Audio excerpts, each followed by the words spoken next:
Okay, hi. This is the English version of the let's see, the review. We call it the review.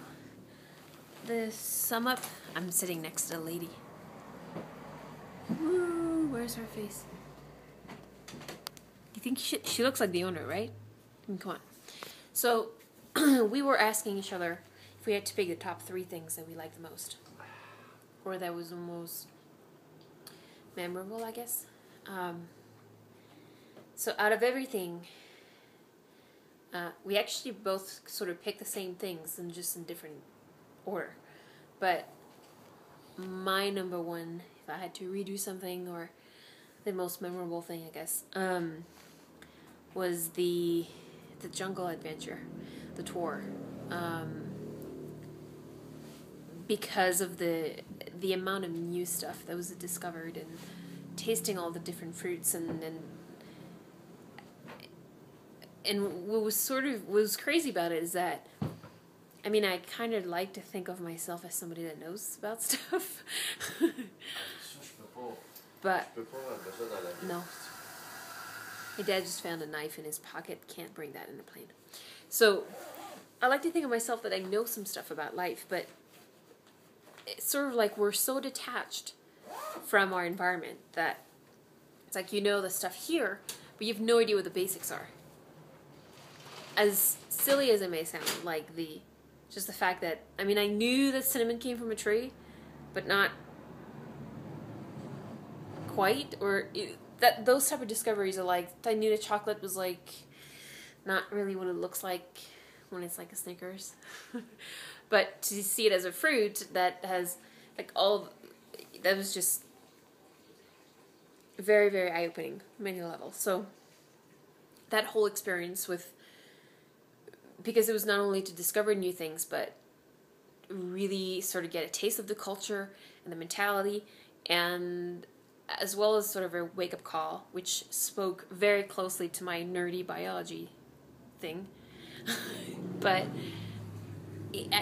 yeah, it was like the top experience, which, as I was saying earlier with my dad,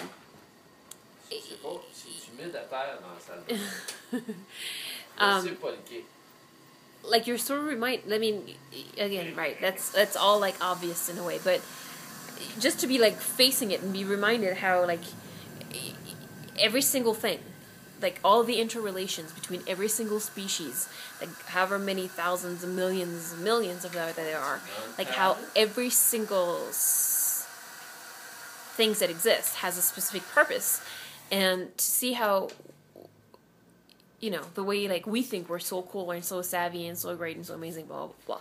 And when you look at the way our species deals with the world, and we're so detached and so removed from the system, from life, that actually when you take a good look at it, it's like we're the only species that could actually easily thinks that, you know, they can survive without the rest of them. And by removing ourselves from the ecosystem so much, basically the consequence is that the rest of the system would be just fine without us existing. So it is like we think we're so cool and we're removing ourselves, and as a consequence we're sort of like, we're the easiest species to be extinct, because we really don't bring that much good things to the system other than things that destroy it. So anyway, that was my part of my wake-up call philosophy thing of how that specific experience, what I took from it. And I love the Caribbean side of the beach. I think it was just Christopher Columbus like just really beautiful, and I liked it more than the Pacific side. So that was my number one. My number 2 was the Rincon volcano with the fumarole, and just to be there with smelling it and feeling the heat and feeling the vibration of the earth underneath your feet, and the warmth and the to like pick the minerals right there, like as they're boiling, and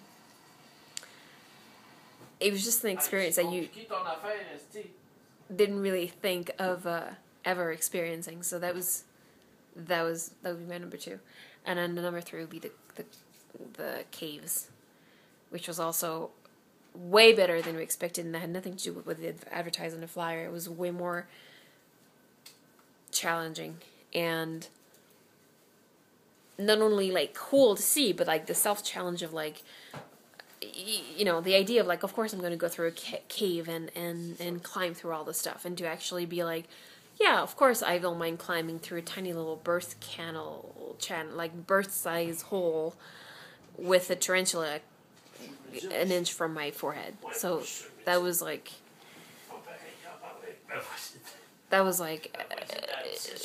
this different experience of like pushing yourself through that. So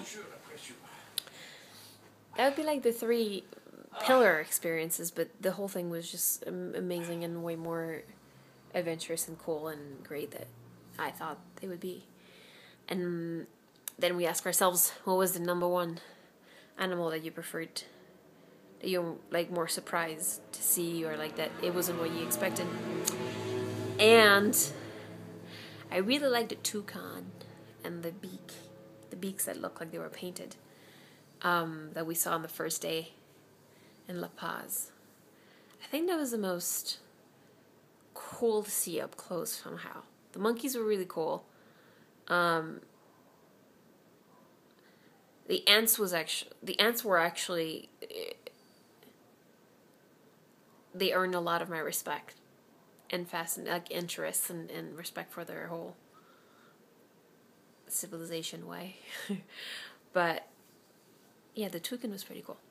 So anyway, that was our updates, the quizzes that we ask each other over dinner, and that's it. So now my dad's already in bed. You're gonna hear him snore any second, and I'm gonna get ready, and then we're gonna be up 4:30. It's actually later than I thought. 4:30, and then we had to be at the airport at 5. And I kind of fucked up, so God knows what's gonna happen tomorrow. I didn't think it mattered. So, you know, when I left Canada, I leave the US, I enter Canada with my Canadian passport. And then when I re-entered the US, I re-entered my US passport. When I entered Costa Rica, I didn't think it mattered. And I kind of had my Canadian passport in hand, so I just used that. But then I realized that tomorrow, as I pass the custom, I have to bring on my American passport. However, it didn't get stamped with the Costa Rica thing. So, and I have to show the stamp. So that means I'm going to have to pull out my Canadian passport, which means that I'm going to probably have to deal with the whole dual citizenship thing, which last time they put me in a little room for an hour and a half questioning me about my life. So that might be the challenge of tomorrow morning. I'm kind of hoping I end up getting an officer that doesn't even think about asking about the stamp and just lets me go, because I don't really want to deal with that. Anyway, so that's it. Okay, so we're off to bed, and that's it. I'll see you at the airport. Traduction française, c'est le dernier morceau. J'ai dit que j'ai un peu mêlé mes affaires, puis que quand je suis rentrée au Costa Rica, je suis rentrée avec mon passeport canadien. Parce que je pense pas que ça dérangeait, mais là, j'ai réalisé que en partant du Costa Rica, je vais passer les douanes américaines, donc je dois avoir mon passeport américain. Et puis, je n'ai pas d'étampe. Parce qu'ils ont étampé. Au Costa Rica, ils ont étampé mon passeport canadien. Alors, ce qui veut dire que techniquement, je vais devoir montrer mon passeport canadien. Et la dernière fois que j'ai passé les douanes américaines avec mon passeport canadien, ça a été un chiard total. Alors, on va voir. J'espère que je souhaite avoir un douanier qui pense pas à me demander mon étampe du Costa Rica. Puis, c'est tout. Alors, sur ce, nous allons nous coucher. Papa va ronfler dans 2 secondes, parce qu'il est déjà couché. Puis, on se revoit à l'aéroport demain. Bye bye. Dans quelques heures. Bye bye.